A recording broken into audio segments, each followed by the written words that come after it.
نحمده ونصلي ونسلم على رسوله الكريم اما بعد فاعوذ بالله من الشيطان الرجيم بسم الله الرحمن الرحيم اقرأ باسم ربك الذي خلق وفي مقام آخر وقل رب زدني علما وقال النبي صلى الله عليه وسلم لا حسد إلا في اثنتين رجل آتاه الله مالا فسلطه على هلكته في الحق ورجل آتاه الله حکمة فهو يقضي بها ويعلمها۔ عزیز دوستو، بزرگو، آج کی اس نشست میں ہم جس موضوع کے بارے میں گفتگو کریں گے وہ ہے علم کی فضیلت، اہمیت اور اس کے فوائد۔ قرآن مجید میں اللہ تبارک و تعالی نے جو سب سے پہلی آیات اتاری تھیں، اقرأ بسم ربک الذی خلق، تو اس آیت کے ضمن میں ابن کثیر رحمہ اللہ تعالی یہ فرماتے ہیں کہ یہ آیات یہ سب سے پہلے نازل ہوئی تھیں اور یہ اللہ تبارک و تعالی کی اپنے بندوں پر پہلی رحمت اور پہلی نعمت تھی، وہ سیکھنے اور سکھانے والی تھی کہ اللہ تبارک و تعالی نے فرمایا الذی علم بالقلم، کہ وہ ذات جس نے آپ کو قلم کے ذریعے سکھایا۔ تو یہ پہلی رحمت اور پہلی نعمت جو امت محمدی علی صاحبہ الصلاۃ والسلام پر اتری وہ علم کی نعمت تھی۔ ایک دوسری آیت میں اللہ تبارک و تعالی نے آدم علیہ السلام کے تذکرہ کرتے ہوئے فرمایا وَعَلَّمَ آدَمَ الْأَسْمَاءَ كُلَّهَا ثُمَّ عَرَضَهُمْ عَلَى الْمَلَائِكَةِ فَقَالَ أَنْبِئُونِي بِأَسْمَاءِ هَؤُلَاءِ إِن كُنتُمْ صَادِقِينَ، کہ اللہ تبارک و تعالی نے آدم علیہ السلام کو تمام چیزوں کے نام بتلا دیے، پھر انہی چیزوں کو فرشتوں کے سامنے پیش کر کے فرمایا کہ اگر تم اپنی بات میں سچے ہو تو مجھے ان چیزوں کے نام بتلا کر دکھاؤ۔ تو اللہ تبارک و تعالیٰ نے اس آیت میں حضرت آدم علیہ السلام کو فرشتوں پر جو برتری دکھائی وہ علم کی برتری تھی۔ علم کی فضیلت کے بارے میں حدیث مبارکہ میں آتا ہے کہ علم یہ انبیاء کی میراث ہے، یہ انبیاء کی وراثت ہے، اور اللہ کے نبی وراثت میں درہم اور دینار یعنی مال چھوڑ کر نہیں جاتے بلکہ علم چھوڑ کر جاتے ہیں، لہٰذا جس نے علم حاصل کر لیا تو اس نے انبیاء کی میراث میں سے بہت بڑا حصہ وصول کر لیا۔ علم کی فضیلت کے بارے میں ذرا یہ بھی ملاحظہ کیجئے کہ اللہ تبارک و تعالی نے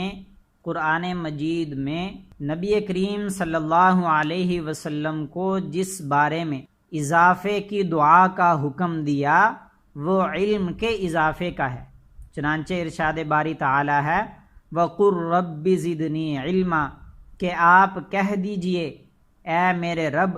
میرے علم میں اضافہ فرما دیجئے۔ تو علم کی فضیلت اس بات سے بھی ثابت ہوتی ہے، واضح ہو جاتی ہے کہ نبی کریم صلی اللہ علیہ وسلم جو اللہ تبارک و تعالیٰ کے نبی تھے، جن کو بہت سارا علم عطا کیا گیا تھا، اس کے باوجود اللہ تبارک و تعالی نبی کریم صلی اللہ علیہ وسلم کو فرما رہے ہیں کہ علم کی زیادتی کی مجھ سے دعا کیجیے۔ نیز علم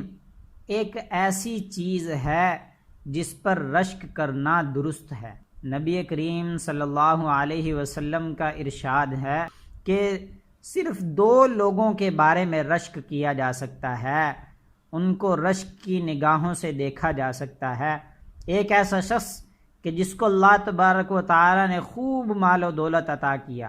اور پھر وہ مال و دولت اس نے اللہ تعالیٰ کے راستے میں خرچ کیا، تو ایسے شخص پر رشک کیا جا سکتا ہے، قابل ستائش نظروں سے اس کو دیکھا جا سکتا ہے۔ دوسرا وہ آدمی جس کو اللہ تبارک و تعالی نے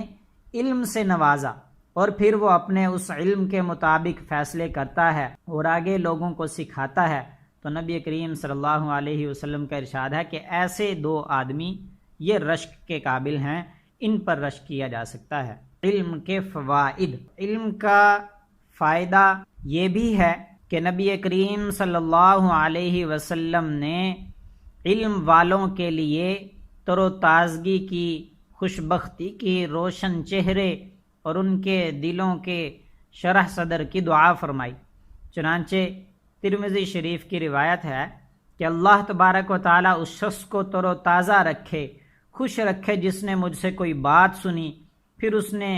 جیسا کچھ مجھ سے سنا تھا بالکل ویسے ہی دوسروں تک پہنچا دیا، کیونکہ بہت سے لوگ جنہیں بات پہنچائی جائے تو وہ پہنچانے والے سے کہیں زیادہ بات کو توجہ سے سننے اور محفوظ رکھنے والے ہوتے ہیں۔ علم کا ایک فائدہ یہ بھی ہے کہ علم والے کو مرنے کے بعد بھی اپنے علم کا فائدہ پہنچتا رہتا ہے۔ چنانچہ نبی کریم صلی اللہ علیہ وسلم کا فرمان ہے کہ 3 ذریعے ایسے ہیں کہ جن کا انسان کو فائدہ ہوتا ہے، اس کے علاوہ اس کے باقی اعمال سارے زندگی میں ہی ختم ہو جاتے ہیں۔ ایک فرمایا کہ صدقہ جاریہ، ایسا صدقہ جو اس کے مرنے کے بعد بھی جاری رہے تو وہ اس کو مرنے کے بعد بھی فائدہ پہنچائے گا۔ دوسرا فرمایا کہ علم جس سے لوگ مستفید ہو رہے ہوں، فائدہ حاصل کر رہے ہوں، تو وہ علم بھی اس کے لیے مرنے کے بعد اس کو فائدہ پہنچاتا رہے گا۔ اور تیسرا فرمایا کہ نیک اولاد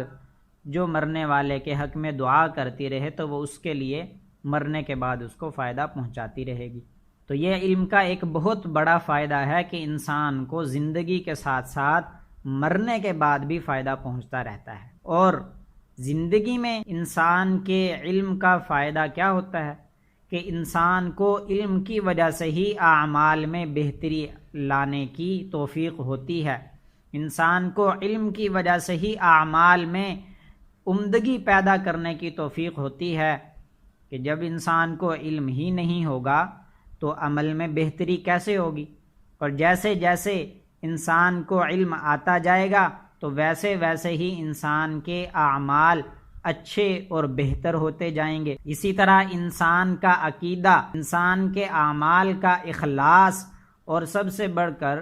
نبی کریم صلی اللہ علیہ وسلم کی پیروی، یہ ہمیں صرف علم ہی کے ذریعے ہو سکتی ہے۔ اور اگر ہمارے پاس علم نہ ہو، جب ہمیں پتہ ہی نہ ہوگا کہ نبی کریم صلی اللہ علیہ وسلم کی سنت اس بارے میں کیا ہے، تو ہم عمل ہی نہیں کر سکیں گے۔ تو زندگی میں